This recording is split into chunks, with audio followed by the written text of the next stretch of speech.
Hello, everyone, and welcome to this talk on how to meet a type 8 child. A type 8 in the Enneagram, the protector, the challenger, the maverick. So I want to say that no matter what Enneagram type your child is, what is most helpful is to list um, the the qualities or the characteristics of your child and look at how they resonate with you. So with type 8, it seems a lot of parents have a lot of questions around type 8 and 4 children because we seem to, and I'll say we because I'm an 8 myself, we seem to challenge, hence the name, our parents and surroundings. And so a type 8 child can be, of course, very different as the Enneagram is so deep and there are so many layers, and depending on the wing and the levels and the instincts and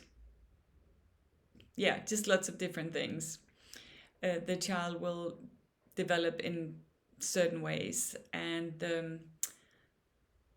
the relationship between the Enneagram type of the child and the Enneagram types of the parents is also very important. So a lot of so I'll talk a little bit in general terms, but just say that there can be lots of specific differences. So usually children are described as being loud and strong-willed and like big, and in their actions big, and sometimes too much for their surroundings. When I was a child, it wasn't until I was a teenager that I really sort of stepped into my eightness. I was more in my, I leaned into nine a little more, um, and I wasn't that loud. But still, I was the one in school, going in front, in any situation really. So if we had discussed in the break that we wanted to say something to the teacher that we were dissatisfied with, I would always be the one saying, I can do that, I can say it, and then expecting the others to support me. And very often they didn't, and I would stand alone as the truth teller, even as a child. And I guess that might have been perceived as being strong-willed or loud or noisy or difficult. And so a lot of 8 children have a strong will. We love truthfulness and clarity and freedom and being able to sort of set our own direction in life.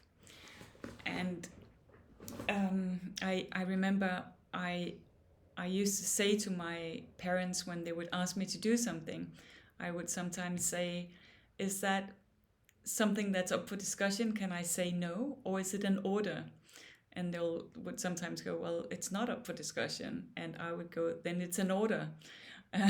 So I was really interested in what is really going on and what's the truth, and don't tell me that you're suggesting that I do something. If I can't say no, then it's not a suggestion. My poor parents. Anyway, so there is this love for truthfulness and clarity, and the love for that is stronger than the fear of conflict or trouble or imbalance. It's not that there isn't fear of that, there is, but the love for truthfulness and clarity is just bigger than that. And also a lot of 8 children, like 8 grown-ups, have a big energy. Like there is this unblocked, unlimited life force, life energy in the system as an 8. There is this inner engine or fire and aliveness and ability to feel alive, and also a big longing or need to feel completely alive and being like in life completely and full on. And 8 children are also, or 8s in general, are also, yeah, so I mentioned that very strong-willed and my way-ish, and which can make it difficult for parents to parent a very strong-willed child. Will need different tools than parenting children who are more willing to cooperate and are more afraid of conflict, are easier to control or cooperate with as a parent. So my oldest daughter is a type 4, and she is maybe even more strong-willed than I am. And so I remember when she was around 8 or 10, I actually, even before that, I really thought about what am I going to do. I can't tell her what to do because I just don't have the power to do that. She just wouldn't accept it.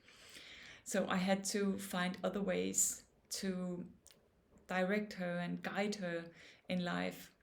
And one of the most important things that she has taught me, and I think type 8 can teach you the same, is to trust her inner wisdom, to trust her inner system.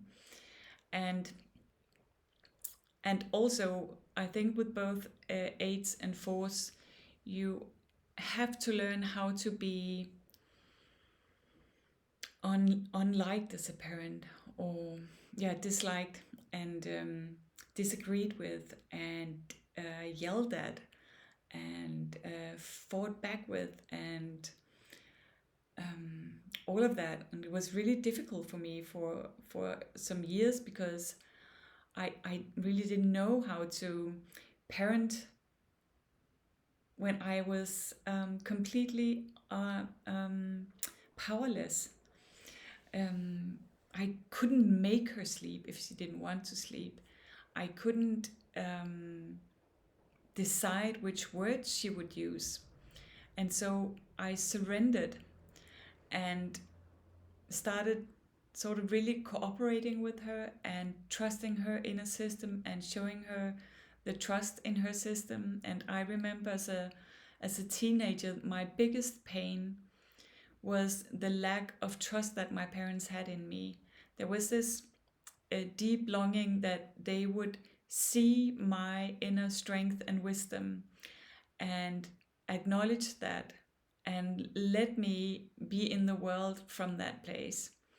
And I know as a parent it's difficult when your child is 13 or 14 and they think they can set their own direction, but there is this big aspect of trusting the core of your child, the wisdom of your child. And I think that especially with very strong-willed children like 4s and 8s,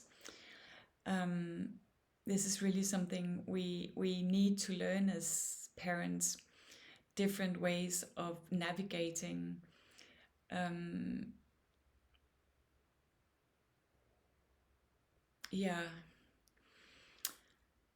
And another thing is that when 8s are challenged, we go to 5, and we can also go to 2, but what I see most in my own life is going to 5. And so we lose all the words that we usually have, all the ways of expressing our emotions. We just lose them. There are just no words. It's like we go into this empty, and I want to say dark place, but I don't mean dark in a negative way, but into this sort of a cave, an emotional cave where everything is quiet.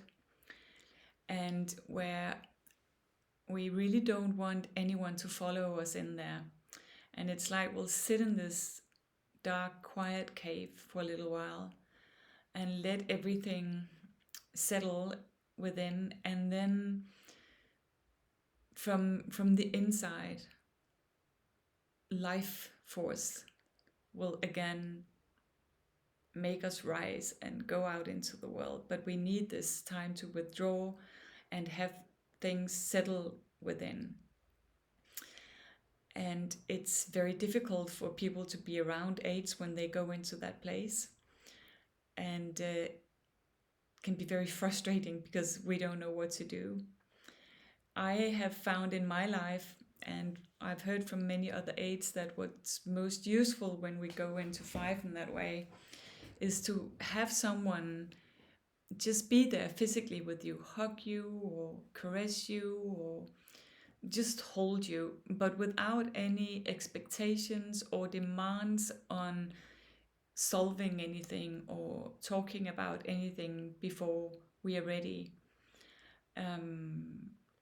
And very often we get ready pretty fast if we are allowed this little bit of space and time. And it's not that we don't want company in that, it's just we want a holding,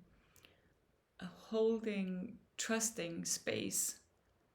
We want someone to sit with us in our cave and just trust us, trust our inner journey, our inner healing process, and show us just love and compassion. And then very quickly you'll get an 8 out of the cave again. But if we are pushed, or people will insist on talking with us or resolving things when we are in 5 and there are really no words, it's empty inside, there are no thoughts even. We might trigger the immense anger that you might sometimes see in an 8, because we feel like we are being pushed out of our own way of doing things. And yeah, we really don't like that. But often people will feel rejected or not good enough when we go into the cave, and they will walk away from the cave or reject us for rejecting them, or they will feel insecure. And I can only just really invite you to insist on being there for a vulnerable 8, and but without words, on the terms of the 8. It's the only thing you can really do. And also, I said before, like looking at the qualities, the characteristics of an 8, their bigness, their big energy, their love for truthfulness, their tendency to challenge things, to walk in front of things, to do courageous things in life, to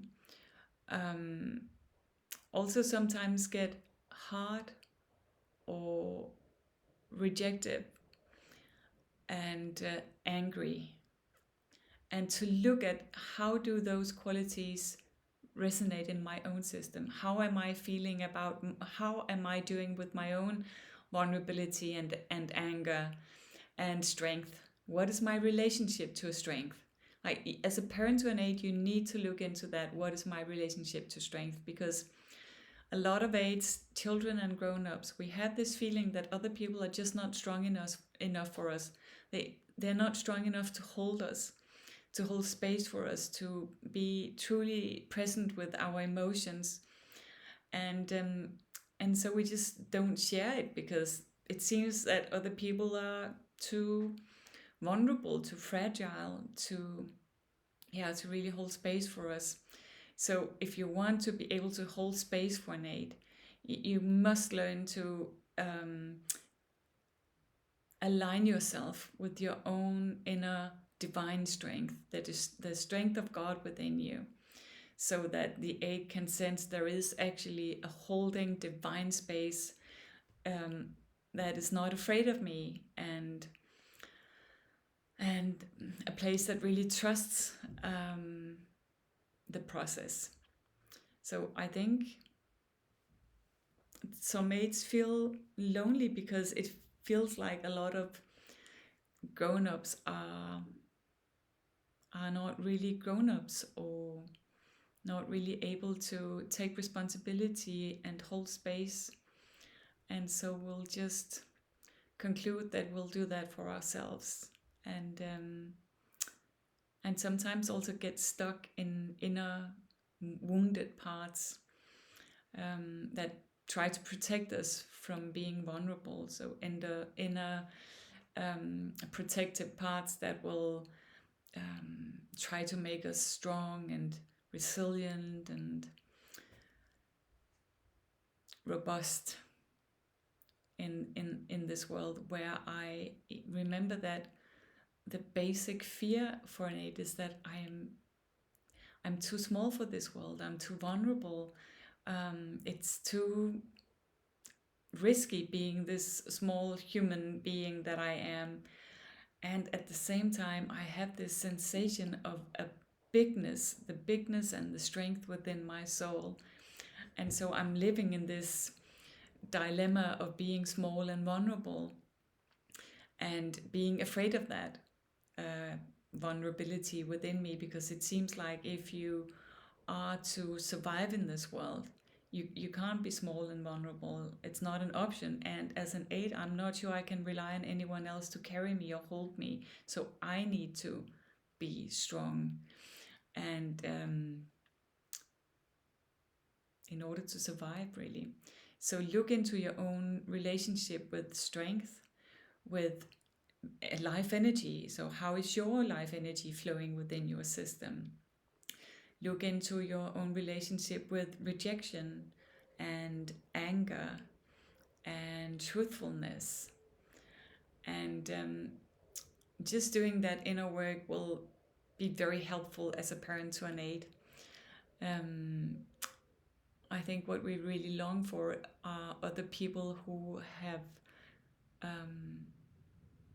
arrived in themselves, so that we can feel that someone's really at home within, someone's really present and loving and can really hold space for us. And I think also I've experienced that aids can be slow. Well, we are very fast, but in this emotional process we can be pretty slow. It can take time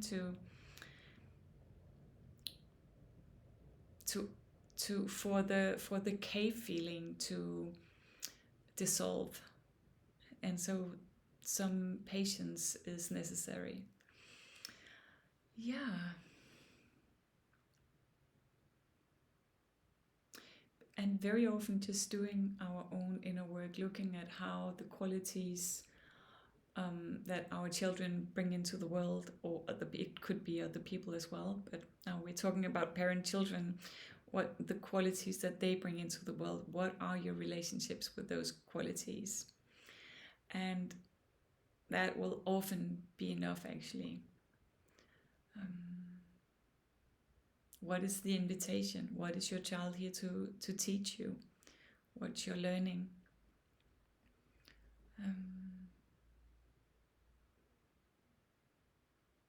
Yeah. Let me see if there's anything else I wanted to say about that.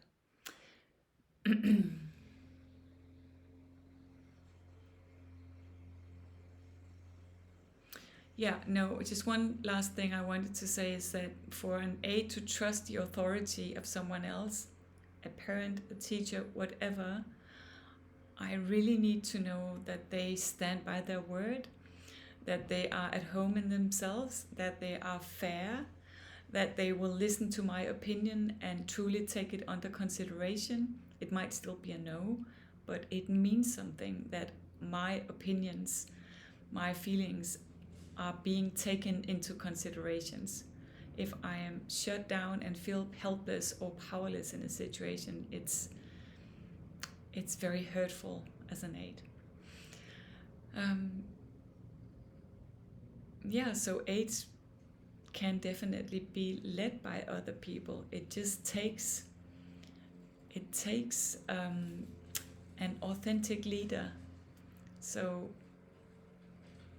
yeah, you can also look into that. How are you doing with your own authentic leadership in your parenting? And what might that look like? Because it's very safe in the system of an aid to feel that authentic leadership is available for me, then I will just follow that. But if I sense that if it's a leadership that's really a dictatorship, or where I'm not being heard or understood or seen, it's very difficult to cooperate. All right, now there's a lot of noise in the next garden, so I'll finish off here. And yeah, thank you for being with me. I hope this video on parenting type 8 was helpful. Please share if you find this inspiring, and maybe you know other parents parenting a type 8. Thank you for being here.